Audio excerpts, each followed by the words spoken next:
So today we're going to be working on the audio for the Oculus Quest 2. Now, you can see here I have the Bionik Matis headphones attached on there originally for the PSVR. I almost said PS4 there. And, you know, they look fantastic. I mean, they're going to win on style points every day of the week. They look great, and they're reasonably comfortable too. However, the sound is fine. It's fine.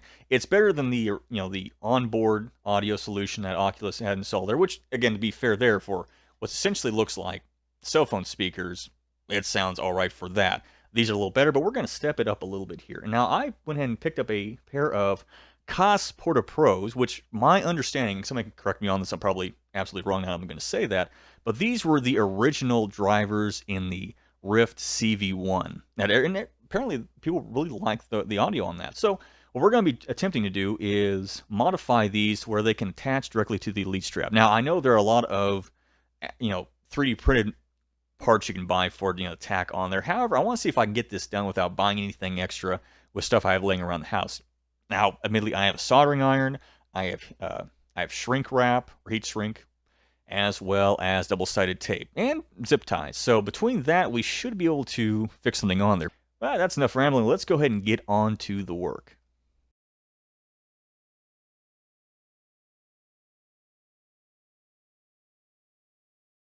Okay, so let's take a look here at the Porta Pros. Now, my understanding is we gotta take this inner foam off and then take off this decal. Well, let's go ahead and see if we can't get this foam off. And oh, it's gonna make us work a bit here. Not a problem. Okay, now there is that brass rivet. If we can get that on here and it focuses on it. That should be close enough. That's holding this headband in. And we're going to have to get that out on both sides. So we're going to play around and see if we can't figure that out.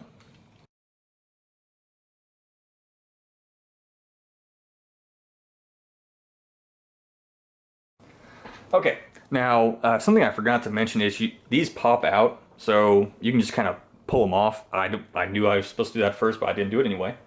So let's show you exactly what my dumbass self should have done in the first place. So what I did,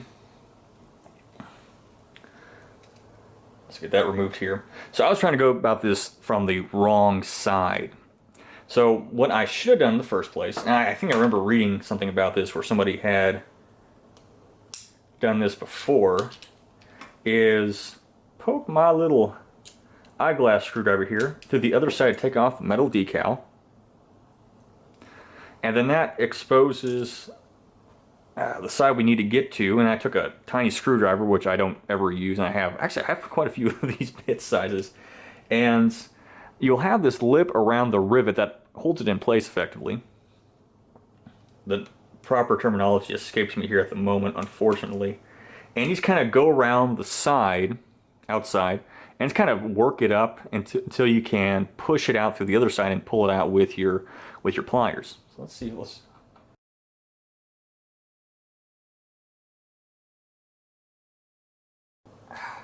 Yes. Okay. So now I fucked that up enough where I can push that out, and now you'll see that rivet is kind of sitting up a little bit. It's a little proud. So now I can take my pliers here and just work it out. Take your time with this stuff. Again, we don't want to break anything. We don't have to. And of course, then the whole back comes off. Yeah, let's go and just take that the rest of the way out. Yeah, look at that. Look at that. Beautiful thing. I have no idea if any of this is in focus. Okay, so now internally you have this little, I don't know, switch adjustment thing here. I have no idea what the hell it's supposed to do. But I'm going to go ahead and keep it in there as is. Just keep everything together. And this should all snap back together like it did on the other side. Very good. Okay, so now we have the housings free. And I'm going to go ahead and see if I can't put these decals back on here. Just for vanity's sake. Probably using the wrong side for the wrong side, but que sera, que sera. Okay, so now we have these off. Let's try out a test fitting here really fast. Now I'm also going to rotate these 90 degrees, or 180 degrees, I should say, and just kind of pop them back in. That way these cables should be a little easier to manage once they're back in there. And let's see how this is doing on my face. Okay, so I'm thinking they're going to fit, let's see where we're at here, somewhere around about here on there, and that actually has some decent contact there. I'm thinking about getting a hairdryer and heating up this plastic and bending them in a little bit, but just testing them out right here. Honestly, they feel pretty good. I'm getting pretty decent contact. It's probably not in focus. I can't see what the hell's going on right now. I probably should turn on the Quest. But that feels pretty good. Add a little bit of thickness for the double-sided tape. I think this might just work out pretty well. Okay. Alright, now this might have seemed like a pretty big jump in time here. However, in attempting to splice together the cables of the Porta Pros, it seems to be that there is some type of enamel coating on there or something, because they will not take to soldering at all. So we're going with plan W here. I'm going to cannibalize the cable from the Matis. Hopefully the Bionik Matis headphones don't have absolutely crap cables, and that's the reason why they don't sound amazing. I doubt that, but copper's not always just copper. However, they also do seem to have a thicker cable slightly compared to the Portas have. Okay. So this should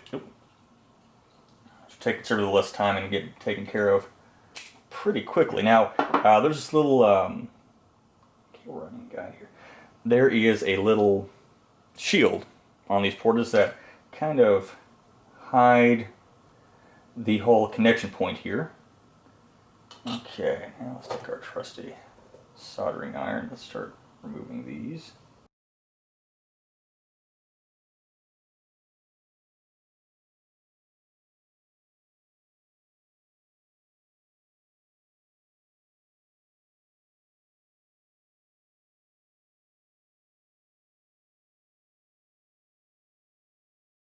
So next up is seeing about doing the fitting. So I'm going to put some double-sided tape. I'm only going to stick it to the ones I also did some cleanup, got the rest of this residue off here, well, most of it anyway. Then I'm going to put some of these zip ties, maybe not the final zip ties. I'm going to put some clear ones on there, but kind of slide it around, see where it fits the best, and then kind of attach everything. Okay, so just trying to get the feeling right here.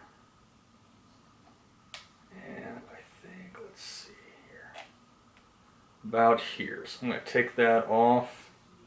I'm going to hold on to that. I'm going to take that off. Then we're going to start marking things and attaching things. Oh yeah. Okay, here we go. They're on. I kind of screwed a little bit on this ear. I need to move it a little bit further back. And I'm going to use different zip ties for this. Just the ones that I had that were long enough happen to be like the like 50 or 80 pound ones. A little overkill, but actually it feels pretty good, except for, again, this one I got a little too far forward. And I need to tweak that a little bit, but I've already kind of run them through some sounds, and they actually sound very good. Definitely a huge improvement over the Mantis headphones by quite a bit. So again, just trying to show you what it looks like on my head. Let's go ahead and go back to the tabletop.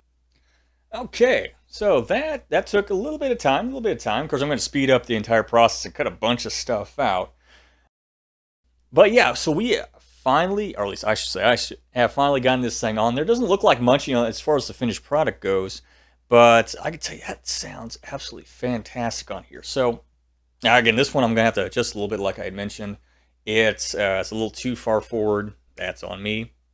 But none of this permanently altered the headset. So again, it's easy enough to pull it off and switch it back right now. It doesn't look like much. And really, besides the issue I had with the cabling, or the wires, it's actually pretty easy to do. If I had just went ahead and made a custom cable in of itself, this probably would have taken like half the time, admittedly. But I just didn't have the material in hand to knock that out right now. I'll probably go back and redo the cable with its own custom cable. But it's pretty minimalistic. It's very comfortable. I'll say that it's very comfortable while I'm wearing it.